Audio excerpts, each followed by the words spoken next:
Hello and welcome everyone, welcome to nice canvas. তো আজকের ক্লাসে আমরা এএনএম জিএনএম 2024 নার্সিং এন্ট্রান্সের জন্য লাইফ সায়েন্সে গুরুত্বপূর্ণ সাজেশন নিয়ে ডিসকাস করতে চলেছি। এবং যেমনটা বললাম যে এখানে প্রত্যেকটি প্রশ্ন হচ্ছে একদম পিওরলি সাজেস্টিভ প্রশ্ন 2024-এর জন্য। এবং এখানে প্রতিটি প্রশ্নের যা অপশান থাকবে সেই সমস্ত অপশানকে আমরা ডিটেলস অ্যানালাইসিস করে জেনে নেব যে কী কেন কী জন্য কোন উত্তরটি হচ্ছে এবং বাকিগুলো কেন হলো না, বাকিগুলোর থেকে কী কী প্রশ্ন হতে পারে, যে প্রশ্নগুলো বিগত বছরগুলোতে পরীক্ষায় জিজ্ঞেস করা হয়েছে এবং আগামীতে তোমাদের এবছরের জন্যও কিন্তু সেগুলো ইম্পর্টেন্ট। ফলে এই ক্লাসে আমি যতগুলো কথা বলবো প্রতিটা একটা সেপারেট প্রশ্ন যেগুলো কিন্তু আসার সম্ভাবনা রয়েছে। ফলে ক্লাসটিকে শুরু থেকে শেষ পর্যন্ত দেখতে হবে, সমস্ত বিষয়টাকে জেনে বুঝে নিতে হবে। কারণ এমসিকিউ বেসড কম্পিটিটিভ এক্সামের ক্ষেত্রে অনেক ক্ষেত্রে কিন্তু তোমাকে অপশান এলিমিনেশন করার জন্য এই তথ্যগুলো জেনে রাখা দরকার। কারণ শুধুমাত্র গাঁতিয়ে এমসিকিউ পড়ে এই ধরনের কম্পিটিটিভ এক্সাম কিন্তু ক্র্যাক করা যায় না। অনেক সময় প্রশ্নে এমন কিছু স্টেটমেন্ট দিয়ে দেয় কোশ্চেনে, তো সেই জিনিসগুলোকে তোমার অপশান এলিমিনেশনের রুলও অ্যাপ্লাই করতে হয়। তো সবটা জেনে বুঝে আমাদেরকে রাখতে হবে। তো যেগুলো হায়েস্ট সাজেস্টিভ কোশ্চেন সেগুলো আজকের ক্লাসে আমরা সেভাবে আলোচনা করব।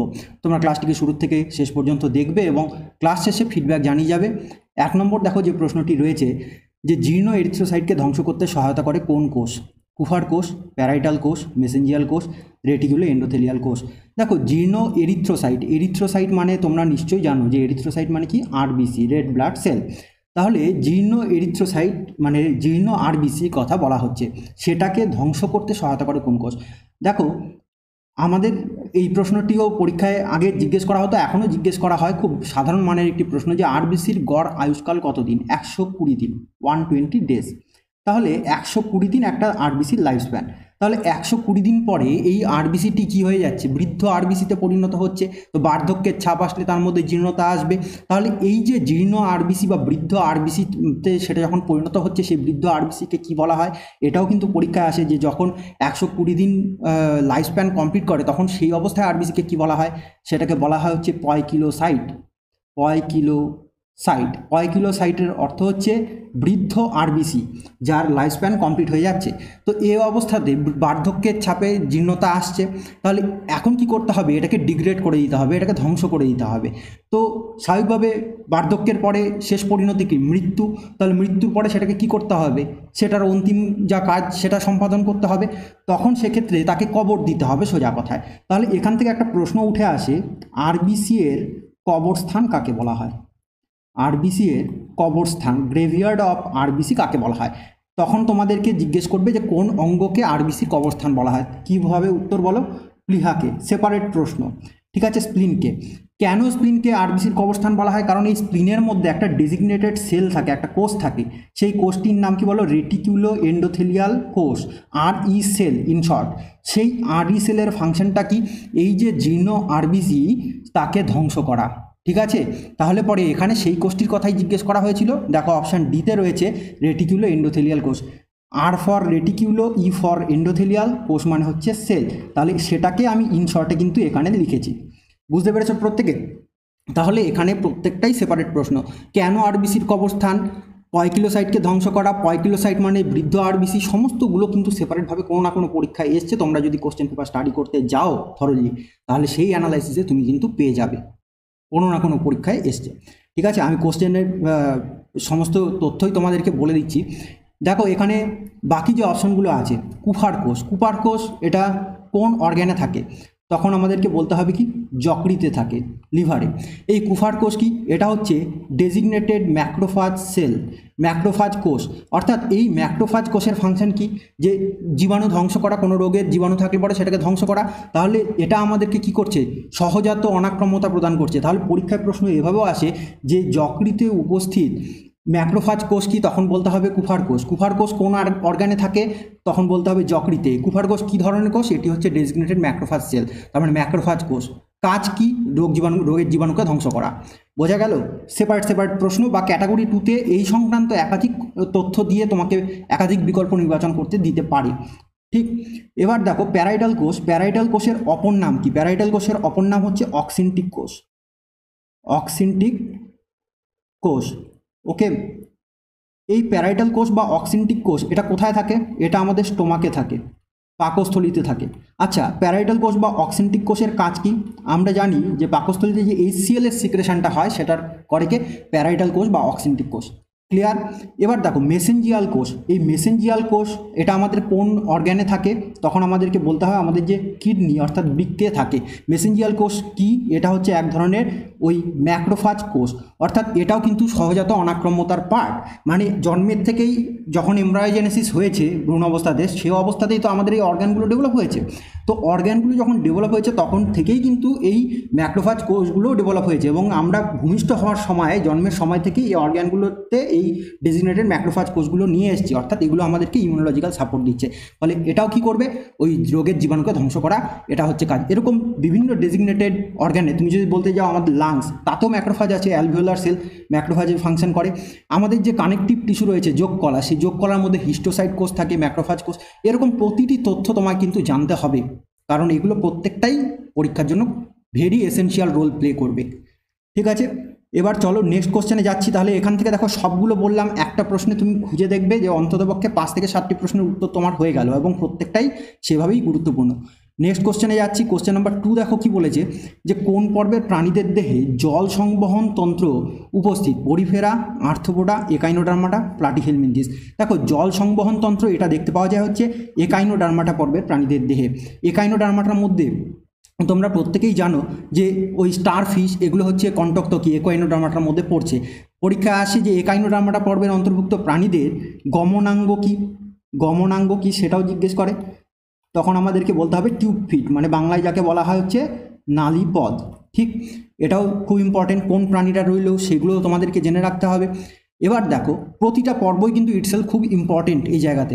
তোমাদের যদি আমি এক্সট্রা অ্যানালাইসিস করে বলতে চাই, তাহলে পরিফেরা প্রসঙ্গে কি প্রশ্ন আসতে পারে, পরিফেরা প্রসঙ্গে আসতে পারে যে কোন পর্বের প্রাণীদের দেহে নালিকাতন্ত্র অর্থাৎ ক্যানাল সিস্টেম, নালিকাতন্ত্র সেটা বর্তমান, তখন আমাদের বলতে হবে পরিফেরা পর্বের প্রাণীদের। পরিফেরার মধ্যে কারা পড়ছে, স্পন, সাইকন, হ্যাঁ, এগুলো হচ্ছে তোমার পরিফেরা পর্বের অন্তর্ভুক্ত। তাহলে নালিকাতন্ত্রের পয়েন্ট অফ ভিউ থেকে তোমাদের এই প্রশ্নটা সেপারেটভাবে আসছে।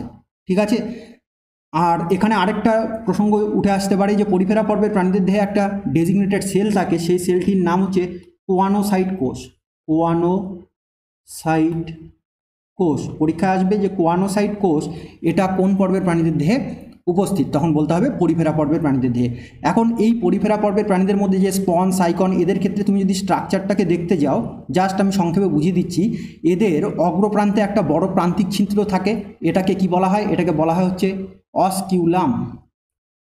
অস্কিউলাম, পরিফেরা পর্বের প্রাণীদের দেহের অগ্রপ্রান্তে একটা যে ছিদ্রটি থাকে, বড় ছিদ্রটি থাকে, তার নাম কি অস্কিউলাম।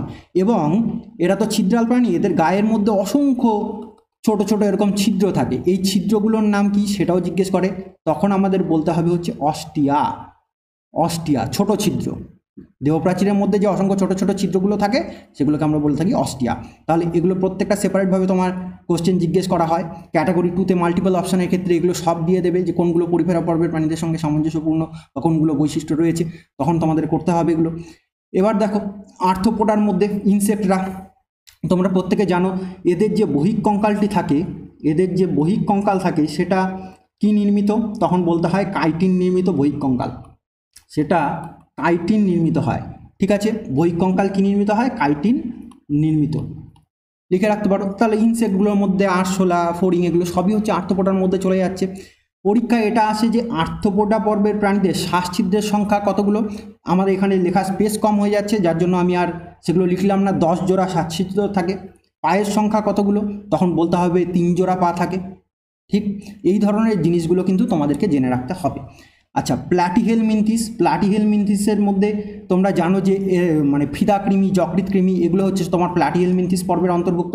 পরীক্ষা আসে যে এই ফিদা কৃমি, যকৃৎ কৃমি এরকম প্লাটিহেলমিনথিস পর্বের প্রাণীদের ক্ষেত্রে রেচনাঙ্গ কি, রেচনাঙ্গর কথা জিজ্ঞেস করে, তখন আমাদেরকে বলতে হবে কি বলো, শিখা কোষ বা ফ্লেম কোষ যাকে আমরা বলে থাকি, সেটা হচ্ছে প্লাটিহেলমিনথিস পর্বের অন্তর্ভুক্ত ফিতা কৃমি, যকৃৎ কৃমি, এদের ক্ষেত্রে রেচনাঙ্গ। ঠিক, প্রতিটা প্রশ্ন দেখে নেবে যে কোনো না কোনো পরীক্ষায় এসছে বিগত বছরগুলোতে। নেক্সট দেখো, আচ্ছা এখানে এবার একটা কথা একটু বলে নিই। দেখো পরীক্ষার জন্য হাতে খুব লিমিটেড সময়, আমাদের একটা মক টেস্ট সিরিজ চলছে। তো তোমরা যদি মক টেস্ট সিরিজে ফুল লেন্থ মক টেস্ট দিয়ে নিজের প্রিপারেশনকে বুস্ট করতে চাও, তার জন্য আমাদের এই rank booster mock test series, এবং এখানে তোমরা 10টি মক টেস্ট ফুল লেন্থ 115 মার্কসের full length mock test 90 minute সময় ধরে একদম বোর্ডে নির্ধারিত নিয়ম অনুসারে নেওয়া হয়। এবং পরীক্ষার পরবর্তীতে তোমরা এখানে প্রশ্নপত্রের যে প্রতিটি সেটে যে অঙ্ক থাকবে, রিজনিং থাকবে এবং ভৌতবিজ্ঞানের যে গাণিতিক সমস্যাগুলো থাকবে, যেগুলো নিয়ে তোমাদের জটিলতা বা ভাবনা চিন্তার বিষয়টা একটু দৃঢ়, সেই জায়গাতে আমরা কিন্তু সলিউশন ভিডিও প্রোভাইড করে দেবো প্রত্যেকটা টেস্টের পরে। ফলে কমপ্লিট এখান থেকে তোমরা পুরো জিনিসটাকেই বুঝে নিতে পারবে। এবং এটা কিন্তু হাইয়েস্ট ইম্পর্টেন্ট সাজেস্টিভ প্রশ্ন যেগুলো 2024-এর জন্য সেইভাবেই কিন্তু প্রস্তুত করা হয়েছে। এবং তোমরা যদি এই মক টেস্ট দিতে চাও তাহলে পরে এই 9062010440 এই নাম্বারে জাস্ট হোয়াটসঅ্যাপ করে নেবে জয়েন মক লিখে, বাকি ডিটেলস জানিয়ে দেওয়া হবে, তোমরা অ্যাডমিশন নিয়ে নিতে পারবে। এটা একটা পেইড মক টেস্ট সিরিজ, ঠিক আছে। তো এখানে একদম তোমরা যদি কোশ্চেন স্ট্যান্ডার্ডগুলোকে ফলো আপ করো তাহলে পরে আমার মনে হয় যে পুরো বিষয়টা কমপ্লিট। কারণ দেখো পরীক্ষার আগে মক টেস্ট দেওয়াটা খুব জরুরি। পরীক্ষার আগে তোমাদের টাইম ম্যানেজমেন্ট থেকে শুরু করে কোশ্চেন ডিলিং অ্যাপ্রোচ সমস্তটাই কিন্তু একবার জেনে বুঝে নেওয়া দরকার। তো চলো এবার চলে যাচ্ছি নেক্সট কোশ্চেনে। কোশ্চেন নাম্বার 3 দেখো কি বলেছে, যে কোন কোষীয় অঙ্গাণু শুক্রাণুর পুচ্ছ গঠনে সহায়তা করে? Ribosome, Golgi body, mitochondria, centrosome. দেখো আমি তোমাদেরকে একটু ছবিটা দেখাই। এটা হচ্ছে শুক্রাণুর স্ট্রাকচার, তোমরা কম বেশি প্রত্যেকেই জানো। এখন শুক্রাণুর পুচ্ছ গঠনের কথা বলা হয়েছে। এই যে এই পার্টটি যেটা রয়েছে এটাই হচ্ছে কি বলো, শুক্রাণুর পুচ্ছ। পুচ্ছ, এখানে লেজ লেখা রয়েছে, লেজ মানেই, লেজকে ভালোবাসায় যদি বলতে হয় তার মানেই কি বলো, পুচ্ছ। ওকে, তাহলে এটা গঠনে সহায়তা করে কোন কোষীয় অঙ্গাণু? তখন আমাদের উত্তর হবে কি বলতো, সেন্ট্রোজোম। সেন্ট্রোজোম, শুক্রাণুর পুচ্ছ গঠনে সহায়তা করে সেন্ট্রোজোম। তাহলে এখানে অপশান দেখো ডি হবে কারেক্ট অ্যান্সার। এখানে অপশান ডি সেন্ট্রোজোম হবে কারেক্ট অ্যান্সার। সেন্ট্রোজোম বা সেন্ট্রিওল যা থাকবে অপশানে সেটা। এখন দেখো তোমাদেরকে এখান থেকে আরও একটা বিষয় বলে দিচ্ছি। এই যে শুক্রাণুর গঠনে অগ্রভাগে তুমি এখানে একটা স্ট্রাকচার দেখছো, এই যে ক্যাপের ন্যায় যে স্ট্রাকচারটি, সেটাকে কি বলা হয় বলতো? সেটাকে বলা হচ্ছে অ্যাক্রোজোম। এই শুক্রাণুর যে অ্যাক্রোজোম ক্যাপ, সেটা গঠনে সহায়তা করে আরেকটি কোষীয় অঙ্গাণু। এটা একটা সেপারেট প্রশ্ন যেটা খুব ইম্পর্টেন্ট। তখন বলতে হবে কি, গলগি বডি যেটা রয়েছে, গলগি অ্যাপারটাস, সেই গলগি বডি শুক্রাণুর অ্যাক্রোজোম গঠনে সহায়তা করে। এবং এই অ্যাক্রোজোমের পয়েন্ট অফ ভিউ থেকে একটি প্রশ্ন বিগত বছরে জিজ্ঞেস করে নেওয়া হয়েছে। দেখো এই অ্যাক্রোজোমের মধ্যে হাইড্রোলাইটিক এনজাইমগুলো থাকে, যেগুলো তোমার নিষেক প্রক্রিয়ার সময় ডিম্বাণুর যে ভাইটালাইন পর্দা থাকে, সেই ভাইটালাইন পর্দাকে লাইসিস করে পেনিট্রেট করতে সহায়তা করে। তাহলে সেই জায়গাতে দাঁড়িয়ে এই অ্যাক্রোজোমের মধ্যে কোন কোন হাইড্রোলাইটিক এনজাইম থাকে সেটাই পরীক্ষায় জিজ্ঞেস করেছিল। অ্যাক্রোজোমের মধ্যে নামেই দেখবে পরিচয় আছে, অ্যাক্রোসিন বলে একটি হাইড্রোলাইটিক এনজাইম থাকে, এবং আরেকটি হাইড্রোলাইটিক এনজাইম থাকে যার নাম হচ্ছে হায়ালুরোনিডেজ। হায়ালুরোনিডেজ।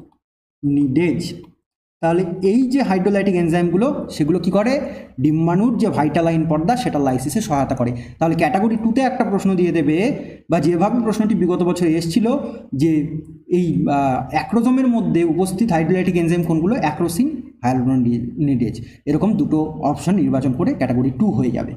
বুঝতে পেরেছো? আচ্ছা এখানে দেখো, এই যে রাইবোজোম প্রসঙ্গে যদি বলতে যাই আমরা, তাহলে তোমরা প্রত্যেকেই জানো যে কোষের প্রোটিন কারখানা কাকে বলা হয়? প্রোটিন ফ্যাক্টরি, প্রোটিন কারখানা, ঠিক আছে। আচ্ছা গলগি বডির ফাংশন তো আমি তোমাদেরকে বললামই, যে এটার মধ্যে এটা কি করছে, এটা হচ্ছে শুক্রাণুর অ্যাক্রোজোম ক্যাপ ফর্মেশনে। এছাড়াও যে সিক্রেটরি ফাংশন থাকে ক্ষরণে, যেমন ওখান থেকে হাইড্রোলাইটিক এনজাইমগুলো সিক্রেশন হচ্ছে, তো গলগি বডির ভূমিকা থাকে, ক্ষরণে ভূমিকা থাকে, ঠিক আছে। এই হিসেবেও তোমাদের প্রশ্ন আসে। এছাড়াও দেখো এই মাইটোকন্ড্রিয়া, এটাকে আমরা কি বলি, power house of the cell, অর্থাৎ কোষের শক্তিঘর বলা হয়। কোষের শক্তিঘর বলা হয়। তোমাদেরকে একটা প্রশ্ন জিজ্ঞেস করছি, এটা আমি বলছি না, এটা তোমরা নিজেরাই লিখবে। কোশ্চেন হচ্ছে যে কোষ বিভাজনের সময়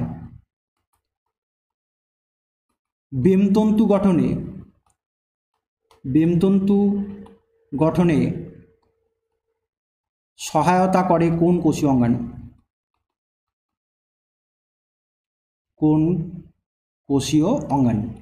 এটা হলো প্রশ্ন, আমি লিখে দিলাম। এটার উত্তরটা তোমরা কমেন্ট সেকশানে প্রত্যেকে লিখে জানাবে, ঠিক আছে? ভেরি ইম্পর্টেন্ট প্রশ্ন, তোমরা এটার উত্তরটা নিজেরা করার চেষ্টা করবে। যাদেরটা ঠিক হবে, ঠিক আছে, আমি আগামী ক্লাসে তোমাদেরকে কিন্তু এটা পড়িয়ে দেবো। কারণ হচ্ছে যে দেখো, এটাও কিন্তু অলসো সাজেস্টিভ কোশ্চেন, ঠিক আছে? আমি সেপারেটভাবে আগামী সেটে করাতামই, তার জন্য আজকে দিয়ে রাখলাম। দেখে নিচ্ছি যে তোমাদের কি অবস্থায় রয়েছে তোমরা। কোশ্চেন নাম্বার 4 দেখো কি বলেছে, যে মস্তিষ্কের কোন অংশ হৃদক্রিয়া নিয়ন্ত্রণ করে? থ্যালামাস, সুষুম্না শীর্ষক, সেরিবেলাম, হাইপোথ্যালামাস। দেখো, ব্রেনের প্রতিটা অংশের কাজ, মস্তিষ্কের প্রতিটা অংশের কাজ কিন্তু ভেরি ইম্পর্টেন্ট, এবং এখান থেকে একটা না একটা কাজ থেকে প্রশ্ন আসবেই বা আসেই। এই হৃদক্রিয়া নিয়ন্ত্রণের প্রসঙ্গে প্রশ্ন এসছে, তো হৃদক্রিয়া নিয়ন্ত্রণ করে হচ্ছে সুষুম্না শীর্ষক। এর পাশাপাশি তোমরা মনে রাখবে যে হৃদক্রিয়া যদি পরীক্ষায় আসতো শ্বাসক্রিয়ার কথা, তাহলে শ্বাসক্রিয়া নিয়ন্ত্রণেও কিন্তু সুষুম্না শীর্ষকের ভূমিকা থাকে। সুষুম্না শীর্ষক মানে মেডালা অবলাঙ্গাটা, ঠিক আছে? শ্বাসক্রিয়া নিয়ন্ত্রণেও সুষুম্না শীর্ষকের ভূমিকা থাকে। আবার শ্বাসক্রিয়ার হার নিয়ন্ত্রণে পন্সের ভূমিকা থাকে। তাহলে মস্তিষ্কের কোন কোন অংশ সম্মিলিতভাবে শ্বাসক্রিয়া নিয়ন্ত্রণে সহায়তা করে? তখন কিন্তু সুষুম্না শীর্ষক অর্থাৎ মেডালা অবলাঙ্গাটা এবং তার পাশাপাশি পন্স, দুটো অপশন নির্বাচন করে ক্যাটাগরি 2তে প্রশ্ন দেবে। এই জিনিসগুলোকে তোমায় বুঝতে হবে। ক্যাটাগরি 1 থেকেই ক্যাটাগরি 2, ক্যাটাগরি 2 থেকেই ক্যাটাগরি 1। যারা আমার কাছে পড়েছে তারা এই কথাটা অন্তত 100 বার শুনেছে, ঠিক আছে? তো যাই হোক, এবার দেখো, এই যে সুষুম্না শীর্ষক প্রসঙ্গে শ্বাসক্রিয়া নিয়ন্ত্রণে সহায়তা করে, এটা একটা আসে। এছাড়াও তোমাকে জিজ্ঞেস করবে, আমাদের যে ঘাম নিঃসরণ হয়, সোয়েটিং যে হয় আমাদের, সেই সোয়েটিং নিয়ন্ত্রণ অর্থাৎ ঘাম নিঃসরণ নিয়ন্ত্রণ করে মস্তিষ্কের কোন অংশ? সুষুম্না শীর্ষক কিন্তু হবে কারেক্ট অ্যান্সার, অর্থাৎ মেডালা অবলাঙ্গাটা, ঠিক আছে? দেখো, থ্যালামাস প্রসঙ্গে যদি বলতে যাই, থ্যালামাসকে কি বলা হয়? Relay centre of the brain, relay centre বলা হয় বা রিলে স্টেশন।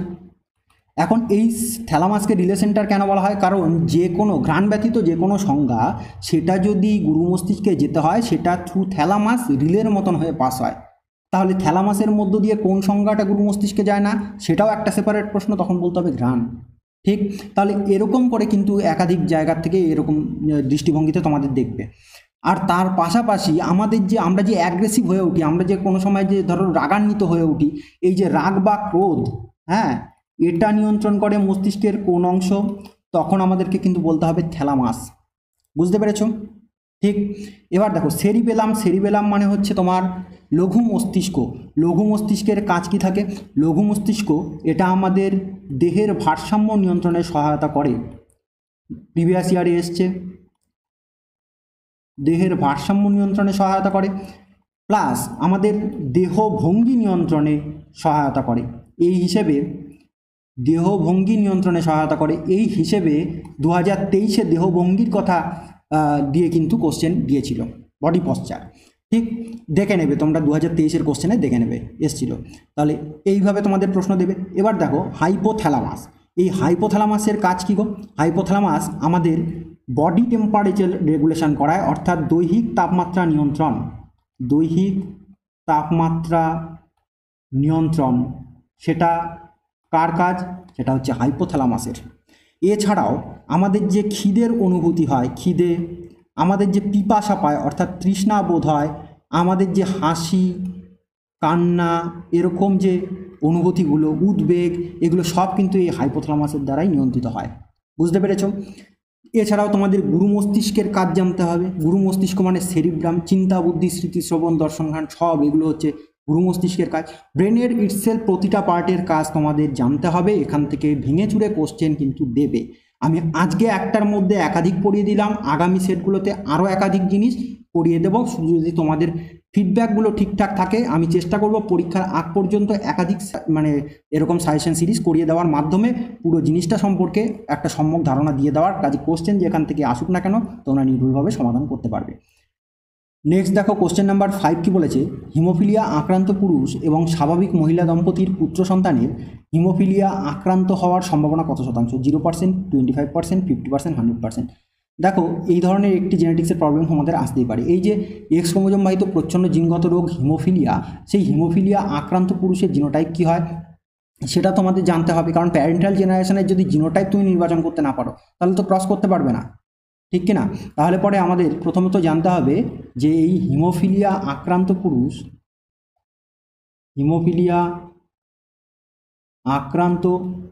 পুরুষ তার জিনোটাইপ কি হয়। XY পুরুষের ক্ষেত্রে, এটা হচ্ছে এক্স ক্রোমোজোম বাহিত প্রচ্ছন্ন জিনগত রোগ। তাহলে হিমোফিলিয়ার যে জিন সেটা এক্স ক্রোমোজোমে অবস্থিত। পুরুষ কি হচ্ছে রোগে আক্রান্ত হচ্ছে, আর এক্স ক্রোমোজোম বাহিত রোগগুলো সাধারণত পুরুষদের ক্ষেত্রে আক্রান্ত হওয়ার সম্ভাবনা বেশি, কারণ একটাই এক্স ক্রোমোজোম, সেটাই যদি মিউটেশনযুক্ত জিন ক্যারি করে তাহলে পরে কিন্তু রোগের লক্ষণ প্রকাশিত হয়ে যাবে, তাই না? তাহলে আমরা জানি যে ক্যাপিটাল এইচ জিন সেটা হচ্ছে কি নির্দেশ করে, স্বাভাবিক জিন। তাহলে সেটার প্রচ্ছন্ন রূপ মানে মিউটেশনযুক্ত হয়ে গিয়ে স্মল এইচ হয়ে গেল পরে, যদি এক্স ক্রোমোজোমে স্মল এইচ জিন ক্যারি করে তাহলে পরে সেক্ষেত্রে কিন্তু হিমোফিলিয়া আক্রান্ত হবে ব্যক্তি। এবার সেইগুলো এই ধারণাগুলো তোমাদেরকে আগেই ক্লিয়ার রাখতে হবে। যদি কেউ জিনোটাইপ নির্বাচন এখনও করতে না পারো তাহলে তার ক্ষেত্রে এগুলো বোঝা মুশকিল আছে। আর সাজেশন সিরিজে এসে চ্যাপ্টারের ক্ল্যারিটি রয়েছে জন্যই তুমি সাজেশনে এসছো, এটাই ধরে নিতে হবে, কারণ এগুলো আর ব্যাখ্যা করা গোড়ার থেকে সম্ভব নয়। এখানে দেখো স্বাভাবিক মহিলার কথা বলা হয়েছে। স্বাভাবিক মহিলা, দেখো স্বাভাবিক মহিলার ক্ষেত্রে কি হয়, মহিলার দুটো এক্স ক্রোমোজোম, দুটোর মধ্যেই স্বাভাবিক জিন প্রকট জিন ক্যারি করে। আবার যদি স্বাভাবিক বাহক মহিলা বলে তাহলে একটি এক্সের মধ্যে স্বাভাবিক জিন, আরেকটার মধ্যে মিউটেশনযুক্ত জিন ক্যারি করে। এই ধরনের ব্যাপারগুলো কিন্তু রয়েছে। তাহলে এই হচ্ছে আমি প্যারেন্টাল জেনারেশনের জিনোটাইপ আমি দেখে গেলাম যে পুরুষ কেমন ছিল, মহিলা কেমন। তাহলে এবার ক্রস করে দেখতে হবে যে ফিলিয়াল জেনারেশন অর্থাৎ নেক্সট জেনারেশনে হিমোফিলিয়া আক্রান্ত পুত্র সন্তান হওয়ার সম্ভাবনা কত। দেখো এই হচ্ছে মেল, ফিমেল। মেল কীরকম ছিল, মেল ছিল হচ্ছে হিমোফিলিয়ার আক্রান্ত, আর ফিমেল ছিল হচ্ছে স্বাভাবিক। ওকে, তাহলে এটা হচ্ছে প্যারেন্টাল জেনারেশন। তাহলে এদের কি হবে, গ্যামেট প্রডিউস হবে এক্স স্মল এইচ ওয়াই, এখান থেকে দুটোই এক্স ক্যাপিটাল এইচ। ঠিক আছে, এবার তুমি পানেট করো। তাহলে এখান থেকে তুমি ফিলিয়াল জেনারেশনের আউটকাম পেয়ে যাবে। মেল গ্যামেটগুলো লিখে নিচ্ছি, ফিমেল গ্যামেটগুলো লিখে নিলাম। এবার দেখো ক্রসের রেজাল্ট কি আসছে, X capital H X small H, X capital H Y, X capital H X small H, X capital H Y. তাহলে পরে দেখো পুত্র সন্তানদের ক্ষেত্রে এক্স ক্রোমোজোমে কী ক্যারি করছে, স্বাভাবিক জিন ক্যাপিটাল এইচ ক্যারি করছে। দুটো ক্ষেত্রেই আমরা একই জিনিস দেখতে পাচ্ছি। তাহলে পুত্ররা কি হচ্ছে বলো তো, পুত্ররা কিন্তু এরা স্বাভাবিক হচ্ছে, এরা স্বাভাবিক পুত্র, মানে এদের ক্ষেত্রে হিমোফিলিয়া আক্রান্ত হওয়ার কোনো ব্যাপার নেই, কারণ হচ্ছে এরা ক্যাপিটাল এইচ জিন ক্যারি করছে। আমরা জানি যে মা তার পুত্র সন্তানকে এক্স ক্রোমোজোম দেয়, তাহলে পরে সে অনুযায়ী দেখো মায়ের দুটোই কী ছিল, এগুলো ক্রস না করেও যদি কেউ খুব মানে ভালো লেভেলে প্র্যাকটিস করে থাকো তারা কিন্তু ইজিলি এখানে জিনোটাইপ দেখেই কিন্তু বলে দিতে পারবে এগুলোর ক্ষেত্রে কি হয়। হ্যাঁ, তো সে অনুযায়ী আমরা দেখতে পাচ্ছি যে পুত্ররা কী হচ্ছে, স্বাভাবিক হচ্ছে। আর তাদের যে কন্যা সন্তান, কন্যা সন্তানে দেখো দুটো এক্স ক্রোমোজোম থাকে, তাহলে একটা এক্স ক্রোমোজোমে স্বাভাবিক ক্যাপিটাল এইচ জিন আর আরেকটার মধ্যে কি হচ্ছে মিউটেশনযুক্ত, তাহলে এই কন্যা কি বাহক কন্যা, তাহলে হিমোফিলিয়ার ক্যারিয়ার হিসেবে এরা থাকবে। অপর কন্যার জিনোটাইপও কিন্তু একই প্রদর্শন করছে, তাহলে পরে কন্যারা কিন্তু এক্ষেত্রে কী হয়, বাহক হয়। ঠিক আছে, তাহলে এই হচ্ছে ঘটনা তুমি দেখতে পাচ্ছ। তাহলে আমাদের প্রশ্নে বলেছিল কি বলতো, প্রশ্নে বলেছিল হচ্ছে হিমোফিলিয়া আক্রান্ত হওয়ার সম্ভাবনা, পুত্র সন্তানদের হিমোফিলিয়া আক্রান্ত হওয়ার সম্ভাবনা। দেখো এখানে আমরা দেখতে পাচ্ছি সব পুত্ররা কি হচ্ছে, স্বাভাবিক। তাহলে আক্রান্ত পুত্র, আক্রান্ত পুত্র, আক্রান্ত বলতে কি, হিমোফিলিয়া আক্রান্ত পুত্র আমি সংক্ষেপে লিখলাম, সেটা কোনো পুত্রই এই কেউই তো তোমার হিমোফিলিয়া আক্রান্ত হচ্ছে না, তাহলে আক্রান্ত হওয়ার সম্ভাবনা কত, 0%। 100% পুত্র সন্তান স্বাভাবিক হচ্ছে, তাহলে এখানে দেখো কোথায় অপশান এতে কারেক্ট অ্যান্সার রয়েছে 0%। ওকে, এবার যদি প্রশ্নে বলতো যে পুত্র সন্তানদের হিমোফিলিয়া আক্রান্ত না লিখে যদি ঘুরিয়ে বলতো স্বাভাবিক হওয়ার সম্ভাবনা কত, দেখো 100% পুত্র সন্তান কিন্তু স্বাভাবিক, 100% পুত্র সন্তান স্বাভাবিক হচ্ছে। তাহলে প্রশ্নের বয়ান অনুযায়ী কিন্তু তোমাদেরকে এভাবে দেখতে হবে। তাহলে আমি ঘুরিয়ে বলছি যে 100% পুত্র স্বাভাবিক মানে কি, 0% পুত্র সন্তান আক্রান্ত হওয়ার সম্ভাবনা রয়েছে। বোঝা গেল? তাহলে এখান থেকে তুমি দেখো এই যে বাহক কন্যার ক্ষেত্রে জিনোটাইপ কী হয় সেই জিনিসগুলো বুঝতে পারলে। আর এক্স ক্রোমোজোম বাহিত প্রচ্ছন্ন জিনগত রোগ কেন পুরুষদের হওয়ার ক্ষেত্রে সম্ভাবনা, মানে পুরুষদের আক্রান্ত হওয়ার সম্ভাবনা বেশি, কারণ একটি এক্স ক্রোমোজোম সেটা যদি মিউটেশনযুক্ত জিন ক্যারি করে দেয় তাহলে পরে কিন্তু রোগাক্রান্ত হয়ে যাবে। আর মহিলাদের ক্ষেত্রে যেহেতু দুটো এক্স ক্রোমোজোম থাকে, একটায় যদি স্বাভাবিক আর একটা মিউটেশনযুক্ত ক্যারি করে তাহলে সে ক্যারিয়ার হবে, এর ক্ষেত্রে রোগের লক্ষণ প্রকাশিত হবে না বা সামান্য কিছু হতেও পারে, কিন্তু এরা 5 জনের মতন স্বাভাবিক। এর জন্য এদেরকে কী বলা হয়, স্বাভাবিক বাহক, স্বাভাবিক বাহক কন্যা। দেখো আমি তোমাদেরকে একটা ক্রস দিচ্ছি, এটাকে তোমরা করে উত্তরটা করবে। তো দেখো আমি বলছি তোমাদের যে এটা বাড়ির কাজ, হ্যাঁ, হিমোফিলিক বা হিমোফিলিয়া আক্রান্ত সেই অনুযায়ী লিখে দিচ্ছি যে হিমোফিলিয়া আক্রান্ত পুরুষ ও স্বাভাবিক বাহক মহিলা, স্বাভাবিক বাহক মহিলা দম্পতির পুত্র সন্তানের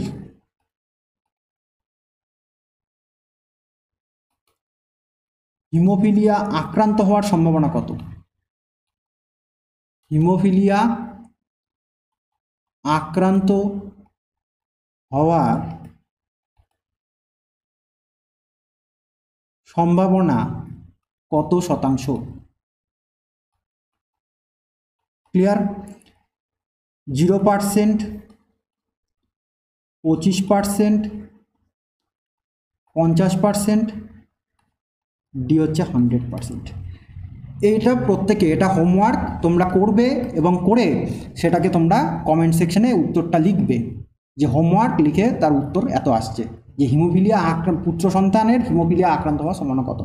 বুঝতে পেরেছো? জিনোটাইপ নির্বাচন করতে পারবে, জিনোটাইপ নির্বাচন করতে পারা সকলের উচিত, কারণ এই হিমোফিলিয়া আক্রান্ত পুরুষের জিনোটাইপ আমি আগেই লিখেছি।